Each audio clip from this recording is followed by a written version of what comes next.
요즘 한국에서 상영되고 있는 영화 중에 귀향이라고 하는 영화가 있습니다. 독립영화사가 제작한 것이고 제작비가 부족해서 14년이 걸렸다고 하는 가장 저렴한 예산으로 만든 영화인데, 그래도 불구하고 개봉 나흘 만에 75만 명을 돌파하는 신선한 충격을 던지고 있다고 합니다. 이 영화는 일제강점기 때 끌려갔던 16세의 어린 소녀가 지옥과도 같은 고초를 겪고 73세가 되어 다시 고향으로 돌아온 스토리를 다루고 있습니다. 강일출이라고 하는 할머니의 실화를 영화로 담은 것입니다. 여러분께서 잘 아시겠지만 일제 36년 동안 일본 사람들이 저질렀던 만행은 우리의 상상을 초월합니다. 20만 명의 위안부를 끌고 갔습니다. 그리고 그 영화의 케이스는 병든 소녀들을 소각 명령에 의해서 집단으로 불에 태우는 만행까지 저질렀다고 합니다. 그래서 영화를 보는 사람들 중에 울지 않고 보는 자가 없을 정도로 비참한 우리 조국의 현실을 담고 있습니다. 여러분들, 나라를 빼앗긴다고 하는 것 생각보다 무섭고 고통스러운 사건입니다. 모든 권리와 자유를 다 빼앗기게 되고 암흑 같은 현실 속에서 끌려가는 것이 나라를 빼앗긴 백성의 운명이기 때문입니다. 그렇기 때문에 민족 시인 중에 한 분이신 이상화 선생은 일제시대의 암울한 현실을 바라보면서 다음과 같은 노래를 했습니다. 지금은 남의 땅 빼앗긴더라도 봄은 오는, 나라 잃어버린 것 슬픔을 겨울로 비유하면서 언젠가 다시 한국 땅에 찾아올 봄날을 기다리며 노래했던 시로 우리 모두가 기억을 하고 있습니다. 일반적으로 겨울이라고 하는 것은 빼앗김과 상실의 계절을 상징합니다. 모든 것이 얼어붙고 죽음과 절망을 담고 있는 계절이 겨울이죠. 반면에 봄이라고 하는 것은 희망과 생명을 상징합니다. 죽은 땅에서 새싹이 돋아나듯이 새로운 희망과 새로운 비전을 갖고 일어서게 하는 계절이 봄철이라고 할 수가 있습니다. 이런 측면에서 봄을 기다리고 앙망하는 것은 민족주의자들에게만 해당되는 것이 아니라 우리 모두에게도 동일한 열망이라고 할 수가 있습니다. 여러분과 저의 삶의 터전에도 겨울의 현실이 있기 때문입니다. 어떤 분들은 경제적인 겨울을 맞이해서 힘들어하고 고통스러워하는 분들을 보게 됩니다. 육신의 질병이라는 겨울 때문에 몸을 움직이지 못하고 어렵게 생활하는 분들도 계십니다. 영적인 겨울을 맞이해서 마음이 차갑게 변하고 심령 가운데 메마름을 경험하는 이런 케이스의 사람들도 만나볼 수가 있습니다. 어떠한 연유 때문에 찾아온 겨울이든지 우리는 반드시 겨울을 뚫고 지나가서 봄날의 기쁨을 누리며 살아야 됩니다. 그런데 우리의 노력과 힘만으로 봄을 가져오게 할 수 있을까요? 우리가 애쓴다고 해서 겨울이 지나가고 봄철이 다가오는 것일까요? 우리에게는 그와 같은 능력이 없습니다. 결론부터 말씀을 드리자면 우리 인생의 봄을 가져오게 하실 유일한 분은 창조자이시면서 여러분과 저를 지극히 사랑하셨던 예수 그리스도 한 분밖에 없습니다. 우리가 이 주님을 만날 때에, 이 주님과 함께 동행할 때에 차갑게 얼어붙은 농토와 같은 인생의 여정이라고 할지라도 봄같이 빛나고 아름다운 삶을 누릴 수가 있게 되는 것입니다. 오늘 같이 봉독한 이 본문에 보시면은 참된 봄의 축복을 가져오실 예수님의 모습이 오늘 본문에 기록된 내용입니다. 먼저 22절과 23절을 잠깐 보시면은 오늘 본문을 이해하는 데 도움이 될 수 있는 세 가지 중요한 용어가 오늘 22절, 23절에 소개가 되고 있습니다. 제일 첫 번째가 주님이 이 말씀을 하게 된 오케이전을 보여주는 단어입니다. 수전절이라고 하는 절기가 나와 있죠.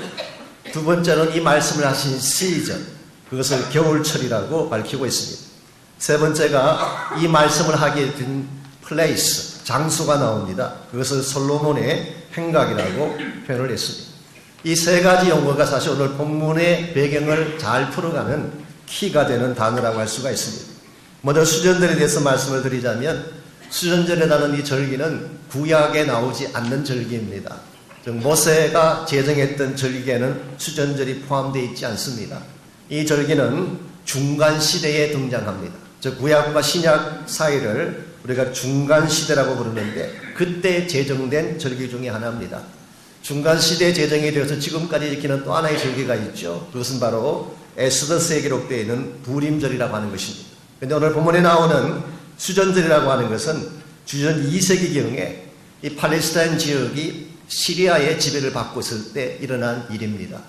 물론 시리아라고 했지만은 실제적으로는 알렉산더 대왕의 장군 중에 한 명이 사실은 시리아 지역을 담당하는 헬라 제국을 이루게 되었죠.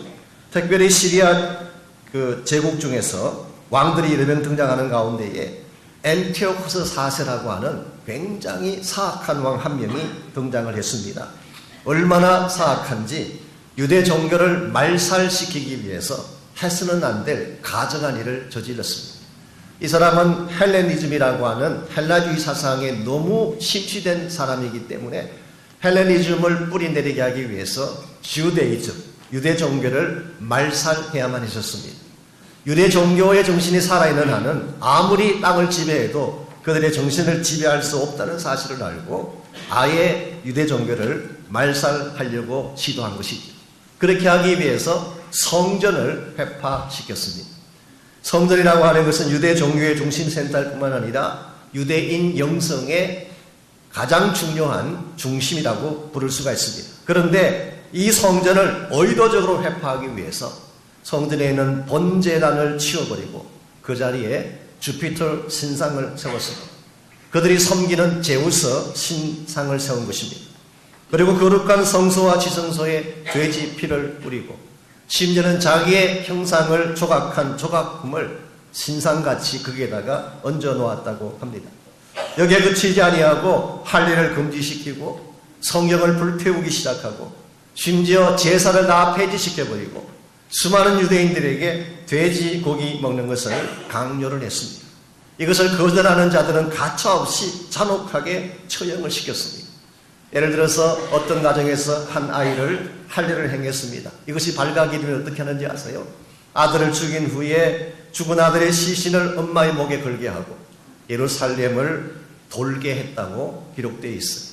이와 같이 유대 민족 역사에 있어서 가장 처참하고 가장 극심한 박해를 받던 이 시기에 여기에 항거해서 일어난 사람들이 있습니다. 마테티아스라고 하는 모데인 지역의 제사장 가문이었습니다. 이 마테티아스에게 5명의 아들들이 있었는데 그 중에서도 가장 유능하고 전쟁을 잘하는 아들이 주다스 메카비라고 하는 셋째 아들이었습니다. 그의 별명이 해머, 망치라고 하는 별명을 가지고 있다. 이 주다스 메카비가 경건한 유대인들을 규합을 하고 직접 전쟁을 하면 시리아 군대를 이길 수가 없기 때문에 산속으로 들어가서 게릴라전을 펼치면서 장기적으로 전투를 벌였습니다.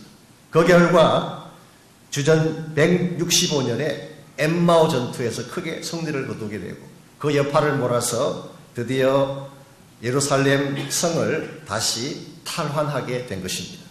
자, 주다스 메카비가 예루살렘 성을 탈환했을 때에 제일 먼저 한 일이 무엇이었을까요? 당연히 더럽혀진 성전을 깨끗하게 청결하는 것입니다. 그리고 하나님 앞에 다시 봉헌해 드리는 것입니다. 이와 같이 성전을 청결하게 하고 다시 성전을 봉헌해 드릴 때에 지금까지 불이 꺼져 있던 성소의 촛대에 불을 붙이기를 원했습니다. 불을 붙이려면 기름이 필요하지 않습니까? 성소에 붙이는 사용하는 기름은 특별한 감람유입니다. 그런데 거룩하게 구별되어 있는 감람유가 하루치 분량밖에 없었다고 합니다. 그랬는데도 불구하고 불을 붙인 결과 하루만 탄 것이 아니라 8일 동안 불이 꺼지지 않고 계속 타올랐다고 합니다. 유대인들은 이것을 기념해서 바로 그때가 주전 164년 기슬러월 25일에 일어난 일입니다. 그래서 이 사람들은 이것을 기념을 해서 그 이후로 매년마다 이때가 되면 그 절기의 이름을 수전절이라고 붙이고 Feast of Dedication, 성전을 봉헌했다고 했습니다. 혹은 성전을 청결했다고 해서 Feast of Purification, 청결의 예식이라고 부르기도 합니다. 혹은 이 성전에 붙인 불이 꺼지지 않고 계속 타올랐다고 해서 The Feast of the Light, 빛의 축제라고 부르기도 합니다. 히브리 말로는 이것을 하누카라고 부릅니다. 하누카라는 말이 dedication이라는 뜻이에요. 그래서 오늘날 이 시대까지도 유대인들은 이것을 기념해서 기슬러월이 바로 오늘날의 12월 달이에요. 그리고 정확하게 그 해가 돌아오면 그들은 8일 동안을 이것을 기념해서 각 가정마다 8개의 촛불을 붙이면서 하나님을 찬양하는 절기를 지키고 있습니다. 이것이 오늘 본문에 나오는 수전절이에요. 신약 성경에서 유일하게 오늘 본문 요한복음 10장 22절에만 기록된 절기가 수전절인데, 이 수전절이라는 절기는 한마디로 요약하면 유대인들에게 있어서는 가장 영광된 날을 기념하는 날입니다. 영웅적인 날을 기념하는, 그들이 시리아 사람들에게 빼앗겼던 자유를 되찾고 즉 빼앗긴 덜을 다시 돌려받아서 봄을 가져오게 한 사건으로 기억하기 때문에 이 사람들은 이 수련절만 들어오게 되면 항상 성전 안에 있는 솔로몬의 행각이라고 하는 그 장소에 모여서 거기서 이 날을 축하하고 메카비 시대의 영광을 노래하면서 다시 찾아올 민족의 희망을 위해서 기도하고 기다리는 것입니다. 이것이 오늘 본문에 나오는 솔로몬의 행각입니다. 이 행각이라고 하는 것은 폴치를 말합니다. 솔로몬이 지었던 성전 외곽에 이 벽과 같이 둘러있는 기둥들이 있습니다. 그 기둥에 지붕만 덮여 있고 벽이 없는 것이기 때문에 이것을 폴치라고 부르죠. 행각이라고 부르는 것입니다.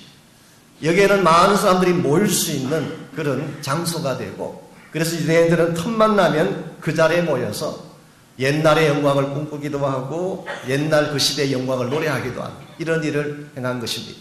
그런데 오늘 본문을 자세히 보시면은 요한은 바로 이와 같은 사건이 벌어진 그 계절을 겨울이라고 밝히고 있습니다. 물론 이 말의 직접적인 의미는 기슬로월이 12월 달이니까, 우리 시로 말하면 12월 달입니다. 12월 달이니까 겨울이라고 부르는 것은 당연할지도 모르겠어. 그러나 저는 그 이상의 의미가 여기에 담겨져 있다고 생각합니다. 너희들이 메카비 반란을 통해서 독립왕국을 형성하게 되고, 그게 소위 말하는 헤스모니안 다이내시티, 헤스모니안 왕조가 이렇게 시작된 것입니다. 너희들이 메카비라고 하는 훌륭한 영웅을 통해서 독립시대를 구가하고 빼앗겼던 자유를 쟁취했지만 너희들의 현실을 다시 보라는 것입니다. 빼앗았지만 다시 빼앗겼어요. 시리아 사람들로부터는 독립을 했지만 대신 누구의 지배를 받게 되나요? 로마 제국의 지배를 다시 받게 된 것입니다. 그러므로 봄이 온 것 같지만 실상은 봄이 오지 아니한 현실. 너희들의 눈에는 봄처럼 보일지 모르지만 하나님의 시각에서 봤을 때는 아직도 겨울이라는 현실을 일깨우기 위해서 사도 요한은 굳이 winter라고 하는 단어를 쓴 것입니다.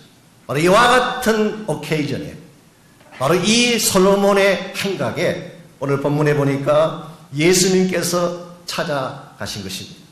자, 주님께서 왜 많은 곳이 있는데 하필이면 수전절날 유대인들이 잔뜩 모여있는 솔로몬의 행각을 직접 찾아가셨을까요? 이것은 다음과 같은 메시지를 포함하고 있습니다. 너희들이 메카비를 바라보면서 민족의 영웅이라고 생각을 하고 민족의 봄을 가져오는 존재라고 생각했지만 아니다. 인간 영웅이 봄을 가져오게 하는 것이 아니다. 사람이 이 땅에 봄의 계절을 가져오게 하는 것이 아니라 참된 봄은 나를 통해서만 가능하다. 이 사실을 선포하기 위함이었습니다. 사랑하는 형제자매 여러분, 우리가 노력한다고 해서 겨울이 지나고 봄이 오는 것은 아닙니다. 아무리 우리가 애쓰고 노력해도 우리 스스로 봄을 창조해낼 수가 없습니다. 어떤 위대한 역사의 영웅도 계절을 바꾸고 겨울을 봄되게 할 수 있는 능력을 가진 존재는 없어요. 그러나 오직 한 분, 예수님은 봄을 창조할 수 있는 분이십니다. 그분을 만나게 되면 겨울 같은 인생이 봄으로 화하는 것입니다. 엉켜있고 묶여있던 모든 것들이 풀어지게 되고 마치 동토 가운데 죽어있던 그 땅이 새싹이 돋아나고 꽃이 피어나는 것처럼 예수 그리스도를 만나는 순간 여러분의 인생은 봄의 축복으로 들어가게 되는 것입니다. 실제로 우리가 알고 있는 것처럼 예수님은 죽음 가운데 들어가셨지만 바로 부활하심으로 말미암아 우리 모두가 지키는 부활절은 봄의 계절입니다. 새로운 생명을 선포하셨고 새로운 능력과 비전을 선포하신 사실을 우리 모두는 기억하고 있습니다. 오늘 여러분이나 저나 바로 이 봄의 주인 되시는 봄을 가지고 오게 하실 유일한 분이신 예수님을 바로 만날 때 우리 인생의 변화가 일어날 수가 있고 참된 기쁨을 누리는 아름다운 삶을 살 수 있게 되는 것입니다. 그러므로 우리가 어떻게 할 때 이 주님을 바로 만나고 이 주님과 더불어서 참 봄같이 기쁜 날들을 누리면서 하나님의 영광 가운데 살아갈 수가 있을까요? 오늘 주신 이 본문에 보게 되면 봄의 주인 되신 예수님을 경험하는 데 있어서 꼭 필요한 세 가지 단계의 믿음을 우리에게 소개하고 있습니다. 첫 번째가 수용하는 믿음이에요. 이 accepting 하는 믿음, 받아들이는 것. 내 마음의 모든 이 가드를 내리고 주님을 받아들이는 믿음. 이것이 우리에게 있어야지 봄된 예수님을 체험할 수가 있습니다. 여러분 24절에서 26절까지를 보시기 바랍니다. 유대인들이 애워싸고 이르되 당신이 언제까지나 우리 마음을 의욕하게 하려 하나이까 그리스도이면 밝히 말씀하소서. 예수님께서 솔로몬의 행각에 들어가시자 유대인들이 주님에게 다가와서 던진 질문입니다. 언제까지 우리로 하여금 의욕 가운데 거하게 하실 것입니까? 언제까지나 우리 마음속에 doubt, 의혹, 의심을 심어 주실 것입니까? 그때 예수님께서 25절에서 답변을 이렇게 하십니다. 예수께서 대답하시되 내가 너희에게 말하였으되 믿지 아니하는도다. 내가 내 아버지의 이름으로 행하는 일들이 나를 증거하는 것이거늘 너희가 내 양이 아니므로 믿지 아니하는도다. 여러분 여기에 의심한다고 하는 말과 믿지 않는다는 표현이 나옵니다. 영어로 표현하면 doubt, 의심이죠. 믿지 않는다는 것은 unbelief, 불신을 말하는 것입니다. 여러분 의심한다는 것과 불신한다는 것이 같은 것일까요? 의심한다고 하는 것은 질문을 던지는 것을 말합니다. 여러분 의심은 믿음의 반대말이 아닙니다. 의심은 필요한 것입니다. 의심한다고 하는 것은 답을 찾아가는 과정에 있다는 뜻이, 답을 얻지 못했기 때문에 답을 찾기 위해서 다가서는 과정이 의심이에요. 예컨대 우리가 예수를 믿고 교회 생활하고 있는데 처음 교회 나오신 분들이 모든 것을 다 알까요? 질문이 없을까요? 의심이 없을까요? 이 성경이 어떤 책인지 의심할 수 있지 않겠습니까? 왜 꼭 이렇게 예배를 드려야 되는지 질문할 수 있지 않겠어요? 왜 주일마다 나와서 이렇게 꼭 주일을 지켜야 되는지 여러 가지 많은 질문들을 가질 것입니다. 이와 같은 의심이라고 하는 것은 답을 주면 해결되는 것입니다. 그러므로 의심은 나쁜 것이 아니에요. 성경에 보게 되면 그 유명한 침례 요한도 의심을 했던 기록이 나옵니다. 그가 예수님 만난 후에 예수님 메시아인 것을 알고 자기 제자들을 다 그에게 보냈어요. 그리고 예수님을 소개하며 다니기 시작했습니다. 그리고 몇 개월이 지나갔는데도 불구하고 보니까 예수님이 자기가 기대하는 어떤 일을 행하지 않는 것입니다.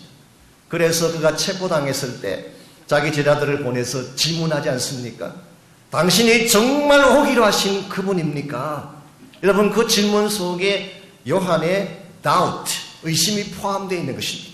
그렇게 믿음이 좋다고 하는 침례 요한까지도 의심한 적이 있었어요. 그때 예수님께서 어떻게 그것을 다뤄주셨나요? 꾸중하신다든가 어떻게 당신 같은 자가 의심을 할 수 있느냐 이렇게 책망하신 것이 아니라 그냥 단순히 이렇게 말씀하십니다. 가서 전해라. 안전배가 일어나고 소경이 눈을 뜨고 그리고 귀머거리가 듣게 된다. 내가 일을 행한다고 전하기만 하라. 쉽게 말해서 메시아닉 사인을 그냥 그대로 전달하게 한 것입니다. 그걸로 끝났어요. 의심은 이와 같은 것입니다. 여러분의 마음속에 얼마든지 질문이 있을 수가 있고 신앙생활하는 가운데 의심 가질 수가 있지만 이것은 답을 얻기 위한 과정이에요. 제가 언젠가 식당을 갔더니 식당 벽지가 있는데요. 그 벽지에 옛날 저희들이 어릴 때 시험 쳤던 시험 문제집을 이렇게 벽지처럼 발라놓은 걸 제가 봤어요. 거기 보니까 이런 질문이 있고 괄호가 쳐져 있었습니다. 만류 인력을 발견한 사람은 괄호가 되어 있었어요. 거기에 무슨 답이 들어가야 될까요? 만류 인력을 발견한 사람은 아이작 뉴턴이 들어가야 될 것 같죠. 그랬더니 여기 답을 이렇게 적어놨어요. 돌아가셨습니다. 그렇게 적어놨어요. 만류 인력 발견하신 분이 돌아가셨잖아요. 여러분 의심이라고 하는 것은 답을 찾기 위한 과정이기 때문에 얼마든지 시행착오도 가능하고 답을 찾기 위한 여러 가지 시도들을 할 수가 있는 것입니다. 그러나 불신은 다른 것입니다. unbelief. 이것은 처음부터 마음을 닫아버린 상태에서 다가서는 거예요. 믿지 않기로 작정하고 나가는 것이 unbelief예요. 오늘 본문에 등장하고 있는 유대인의 케이스는 doubt 케이스가 아니라 unbelief예요. 왜냐하면 오늘 본문을 다시 볼까요? 25절. 내가 내 아버지의 이름으로 행하는 일들이 나를 증거하는 것이오늘 너희가 믿지 아니하였도다. 예수님께서 지금까지 오셔서 무슨 일을 하셨나요? 하나님의 아들이 아니면 할 수 없는 기적들을 행해 주셨어요. 이 기적을 보는 모든 사람들마다 이 사람이야말로 약속하신 메시아요 그리스도라는 것을 다 알 수 있도록, 그래서 사도 요한이 7차례에 걸쳐서 표적을 기록한 것입니다. 지금까지 6가지를 다루었고요. 마지막 7번째가 11장에 나오죠. 나사로를 살리는 이 표적이 최대의 표적이었어요. 안진뱅이를 일어나게 하셨습니다. 소경의 눈을 뜨게 하셨어요. 심지어 죽은 나사로를 살리는 기적까지 행했는데, 이와 같이 누구도 부인할 수 없고 누구나 다 인정할 수 있는 이런 사인을 보여주셨는데 유대인들이 어떻게 반응했나요? 예수님을 배척하고 돌을 들어 치려고 하고 심지어는 죽이려고까지 시도한 것입니다. 이유가 뭘까요? 처음부터 마음의 문을 닫고 닫았었기 때문에. 아무리 위대한 일을 보여주어도 마음의 문을 닫은 상태에서 듣지 않기로 작정하고 믿지 않기로 작정하고 나온 사람의 마음은 움직일 수 있는 방법이 없습니다. 그러므로 오늘 여러분들이 정말 살아계신 주님을 만나기를 원하신다면 마음의 벽을 깨뜨리셔야 돼요. 마음의 가드를 내려놓아야 돼요. 나에게 어떠한 것을 보여주셔도 그것을 받아들일 용의가 있어야 돼요. 이게 소위 말하는 accepting faith, 수용하는 믿음인 것입니다. 혹자는 이렇게 이야기하기도 합니다. 뭘 구체적으로 알아야 믿을 거 아니냐. 그래서 따져보고 분석하고 논리를 전개하고 좀 지성적이면서 공부를 많이 했다는 분일수록 이와 같은 경향이 더 많습니다. 그래서 좀 배웠다는 분들일수록 그냥 예수 믿으라면 안 믿어요. 따지기 좋아하고 분석하기 좋아하고 논리를 전개하기를 좋아합니다. 그러나 여러분들 따지고 분석하고 논리적으로 어프로치 한다고 믿음을 갖게 되는 줄 아십니까? 아니에요. 그것이 믿음을 갖게 하는 것이 아닙니다. 오히려 성경은 반대를 이야기합니다. 요한복음 6장 69절에 보시면은 베드로가 했던 위대한 고백이 하나 나와 있습니다. 예수님께서 오병이어 사건을 통해서 많은 사람들을 먹이셨어요. 그랬더니 수많은 무리들이 예수님을 따라다녔어요. 성경에서는 제자들이 따라다녔다고 했지만 사실은 multitudes, 그냥 무리들이에요. 그 사람들은 왜 예수님 따라다녔을까요? 보리떡 얻어먹기 위해서. 주님 따라가면 떡고물이 나오니까 얻어먹으려고, 밥 먹으려고 따라다닌 거예요. 그런데 예수님께서 그들을 모아놓고 진짜를 말씀하기 시작합니다. 주님이 어떻게 처형당하시고 죽게 될 것인가. 그랬더니 모여있는 사람들이 이렇게 어려운 말씀하실 줄은 몰랐다.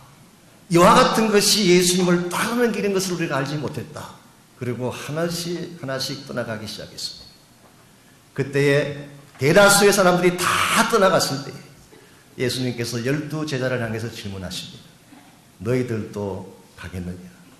그때 베드로가 했던 위대한 고백이 6장 69절이에요. 우리가 주는 하나님의 거룩하신 자인 것을 믿고 알았습니다. 이게 신앙세계예요. 알고 믿은 것이 아니라 내가 다 합리적으로 깨달은 후에 믿게 된 것이 아니라 믿었더니 알게 되더라는 것입니다. 이게 신앙세계예요. 여러분의 마음의 문을 여시고 예수님을 영접하시기 바랍니다. 믿음을 고백하시기 바랍니다. 믿고 나면 알게 돼요. 믿고 나면 성경을 알게 돼요. 믿고 나면 하나님의 다스림을 알게 돼요. 그러므로 우리 마음에 있는 가드를 내리고 순전한 마음의 자세를 가지고 예수님 무엇을 말씀하시든 다 받아들이겠다는 그 마음의 자세를 가지고 나아갈 때에 여러분이 주님을 만나게 되고 그때 주님을 통해서 봄 같은 기쁨의 복을 누리게 되는 것입니다. 두 번째로 우리가 예수님을 깊이 체험하려면 실행하는 믿음이 필요합니다. 예수님을 accepting할 뿐만 아니라 following하는 것입니다. 따르는 믿음을 말합니다. 27절을 보겠습니다. 내 양은 내 음성을 들으며 나는 그들을 알며 그들은 나를 따르느니라. 여기 참 제자의 삶의 특징 세 가지가 나와 있죠. 첫 번째 특징이 내가 양을 안다. 그래서 주님과 우리의 관계성을 말합니다. 우리 신약성경에서 안다는 것은 지식적인 knowledge를 말하는 것이 아니라 relationship을 말하는 거 아시죠? 그래서 우리 목자이신 예수님은 우리를 아십니다. 우리와 사랑의 관계를 맺고 계시는 것이죠.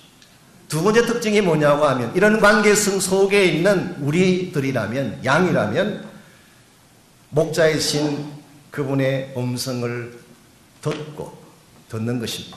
그리고 두 번째는 뭘 해야 됩니까? 따르느니라. 이게 사실은 제자의 삶의 키 중에 하나입니다. 마지막 세 번째로 확신하는 믿음, assuring faith가 있어야지 우리가 참 봄날의 기쁨을 주님을 통해서 누릴 수가 있습니다. 28절 29절 보겠습니다. 내가 그들에게 영생을 주노니 영원히 멸망하지 아니할 것이요 또 그들을 내 손에서 빼앗을 자가 없느니라. 그들을 주신 내 아버지는 만물보다 크시매 아무도 아버지 손에서 빼앗을 수 없느니라. 여기 우리 모두가 가져야 될 세 가지 확신이 소개되어 있습니다. 첫 번째가 영생에 대한 확신이에요. 이걸 우리는 구원의 확신이라고 부르기도 합니다. 혹시 여러분 가운데 내가 구원받았지만 내가 뭘 좀 잘못하면 다시 구원을 상실하지 않을까, 이것 때문에 걱정하는 분이 혹시 계시나요? 여러분, 그것은 잘못된 생각입니다. 영생은, 받은 구원은 절대로 중간에 취소되지 않습니다. 오늘 본문을 다시 볼까요? 그 이유가 오늘 본문에 나와 있습니다. 내가 그들에게 영생을 주노니. 영생은 누가 주는 것입니까? 주님이 주시는 것, 하나님이 주시는 것. 구원이라고 하는 것은 내가 만들어가는 것이 아닙니다. 내가 쌓아가고 쌓아가서 얻게 되는 것이 구원이 아니에요. 이것은 다른 종교에서 강조하는 구원이죠. 내가 노력하고 애쓰고 율법을 지키고 내가 스코어를 축적해서 마침내 구원의 다리까지 나아가는 거예요. 이것은 기독교 신앙이 아닙니다. 그것은 불가능한 어프로치. 그래서 성경이 말하는 구원은 하나님이 시작하신 거예요. 우리가 먼저 시작한 것이 아니라 하나님이 우리가 죄인 되었을 때에 예수를 이 땅에 보내심으로 하나님이 이니시티브를 가지고 시작한 것이 구원이기 때문에, 하나님이 우리에게 주신 것이 구원이기 때문에 하나님 자신이 변치 않는 한 한 번 주어진 구원은 결코 취소될 수가 없습니다. 그러므로 우리는 영생에 대한 확신을 가져야 됩니다. 두 번째로 안전과 보호에 대한 확신이 필요합니다. security. 오늘 28절을 계속 보면 그들을 내 손에서 빼앗을 자가 없다고 했어요. 여기서 내 손이 누구의 손인가요? 주님의 손을 말합니다. 주님의 손은 시시한 손이 아닙니다. 능력의 손입니다. 주님이 우리를 붙잡고 있으면 어떠한 대적도 우리를 빼앗아갈 수가 없어요. 어떠한 사건도 어떠한 불행도 주님의 손에서 빼앗아갈 수가 없어요. 그러면 우리는 영생을 얻었을 뿐만 아니라 우리 삶 자체가 주님의 손 안에 있기 때문에 우리는 안전한 것입니다. 시큐어한 것입니다. 여기 한 걸음 더 나아가서 우리가 확신해야 될 세 번째 확신이 하나님 사랑에 대한 확신입니다. 29절 말씀 제가 다시 읽습니다. 사실 이 말씀은 조금 어려운 본문 중에 하나인데요. 그래도 제가 설명을 안 드릴 수가 없네요. 29절 그들을 주신 내 아버지는 만물보다 크시매. 이것은 사본학적으로 조금 이슈가 되는 본문 중에 하나입니다. 그래서 여러분 가진 성경의 밑에 각 줄을 보시면은 1번 이렇게 되어 있습니다. 어떤 사본에 내 아버지께서 내게 주신 것이 만물보다 크다, 이렇게 기록이 되어 있다고 합니다. 아시는 대로 신약성경은 많은 사본들이 있습니다. 그 사본 중에서도 가장 원문에 가까운 사본을 취합해서 만든 것이 우리의 성경이긴 합니다만은, 자, 여기에 보게 되면 두 가지 해석이 가능한 것을 소개하고 있습니다. 자, 그들을 주신 내 아버지가, 즉 하나님이 만유보다 크신 분인 것을 말씀하고 있는 것인가? 아니면 각주에 주어진 것처럼 내 아버지께서 주신 그들이 만유보다 큰 존재인지, 둘 중에 어느 것이 맞을까요? 어느 케이스가 되든 사실은 큰 문제는 없습니다. 왜냐하면 우리 모두가 다 인정하는 것 중에 하나가 하나님은 만유보다 크신 분이라는 것. 그거 의심할 사람 아무도 없어요. 누구나 다 알고 있는 사실. 누가 뭐라고 해도 하나님은 만유보다 크신 절대자이시죠. 여기에 대해서는 no question, 아무런 문제가 없습니다. 자, 그렇다면 두 번째 케이스처럼 해석을 한다면은 하나님은 어차피 만유보다 크신 하나님이신데 오늘 이 본문을 통해서 예수님이 구원한 여러분과 제가 하나님께 주신 바 된 그들이 만유보다 크다고 그렇게 해석을 한다면 이건 어마어마한 케이스가 아닐 수가 없습니다. 하나님은 우리가 생각하는 것보다 우리가 훨씬 더 존귀하고 귀한 존재인 것을 선포하시는 장면이에요. 여러분은 여러분을 시시하게 생각할지 모르지만요, 하나님은 만유보다도 우리를 더 크신 존재로 인정하고 계세요. 세상의 모든 것하고도 바꿀 수 없는 존재로. 이사야 43장 1절에서 4절까지를 보면 이 사실을 우리 모두에게 극명하게 보여주고 있습니다. 내가 너를 구속하였나니 너는 내 것이다. 내가 애굽을 너의 속량물로 구스와 스바를 너를 대신하여 주었노라. 내가 내 눈에 보배롭고 존귀하며 내가 너를 사랑하였노라. 너를 구원하기 위해서 모든 족속, 모든 나라, 모든 만물을 다 내어줄 용의가 있다. 왜냐하면 너는 보배롭고 존귀한 내 사랑의 대상이기 때문에. 그러므로 만일 우리가 오늘 본문에 각주에 나타난 케이스처럼 해석을 한다면 여러분은 하나님의 엄청난 사랑의 대상인 것을 알 수가 있어요. 천하고도 바꿀 수 없는 존재, 세상의 어떤 것하고도 바꿀 수 없는 만유보다 더 위대하고 큰 존귀한 존재. 우리가 이 사실을 기억한다면 얼마나 우리 마음이 기쁜지, 감사한지. 우리는 우리 자신을 작게 여깁니다. 우리가 우리 자신을 볼 때 사실 그렇게 볼 수밖에 없는 면이 있어요. 연약하고 미천하고 잘 넘어지고, 그리고 누추하고 더럽고, 사람들은 모르지만 우리가 알고 있는 엄청난 더러운 죄악들이 있지 않겠어요. 그런데 하나님은 이런 우리를 만유와도 바꿀 수 없는, 만유보다 큰 존재로 여기시고 이러한 우리를 그의 손에 붙잡고 계신다는 사실.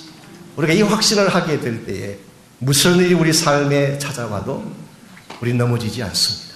우리를 붙드는 그분이 우리를 그렇게 사랑하심을 알기 때문에, 그렇게 나를 지키시고 그렇게 나의 삶 가운데 필요한 것들을 다 채워주실 것이기 때문에. 우리가 살아가는 인생 터전 자체는 사실 어려움도 있고 고난도 있습니다. 우리가 예수님을 믿고 주님을 따르는 삶을 살아감에도 불구하고 우리 인생에 겨울이 찾아올 때가 있어요. 경제적으로 메말라가고 삶의 터전이 고통을 당하게 되고 앞이 보이지 않을 정도로 답답한 현실을 맞이할 때가 있습니다. 그러나 우리가 예수 그리스도가 나의 목자이심을 선포하고 그분을 내 가슴에 내 인생의 주인으로 모셔드리고 그분의 음성을 듣고 그분을 따르고 그리고 무슨 일이 있어도 그분의 사랑을 신뢰하고 그 안에서 살아가게 된다면 우리 인생은 반드시 봄같이 빛나고 아름다운 인생이 될 것입니다. 미국 사람들이 좋아하는 책 중에 그 치킨 수 포 더 소울이라고 하는 그 책이 있죠. 그 책에 보면은 그 볼티모어의 한 슬램가에서 일어났던 재미있는 그 현상 하나가 소개되어 있습니다.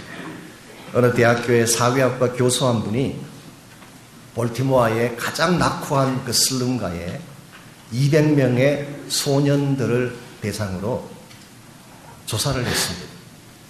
그들 중에 대다수는 뭐 싱글 패런트 아니면 이혼한 가정 또 가족 모양들이 굉장히 좀 험악하고 힘든 그런 가정의 아이들인데 과연 이들에게 미래가 있을까라고 하는 설계를 한 것입니다. 그랬는데 결론이 나왔어요. 전혀 희망이 없다. No hope, no future, no chance at all. 미래도 없고 희망도 없고 이 아이들에게는 아무 기회가 존재하지 않는다. 이렇게 결론이 났어요. 그리고 25년의 세월이 흘러갔습니다. 다른 사회학자 한 분이 동일한 곳에 다시 설계를 갔어요. 25년이 지난 후에 진짜 이 아이들이 어떻게 변했는가 이것을 다시 조사하기 위해서 설계를 할 것입니다. 그랬더니 200명 중에서 한 20명 정도는 타 지역으로 옮겨가고 그 지역에 살고 있지 않았습니다. 남아있는 180명 중에서 176명이 다 미국 사회에서 성공자로 살아가고 있다는 사실이 발견됐어요. 사업가가 되기도 하고 변호사가 되기도 하고 의사가 되기도 하고 훌륭한 직장인이 되어서 정말 건강하게 잘 살고 있는 것을 발견하게 됐어요. 그래서 그 아이들, 옛날의 아이들이죠. 그 사람들을 만날 때마다 질문을 했어요. 당신이 어떻게 이와 같이 변할 수가 있었느냐. 그랬더니 176명 가운데 거의 다가 동일하게 한 분의 이름을 번역했어요. 그분이 여자 선생님이었습니다. 그래서 이 사회학자가 여자 선생님을 찾아갔어요. 그리고 질문을 했습니다. 도대체 비결이 무엇입니까?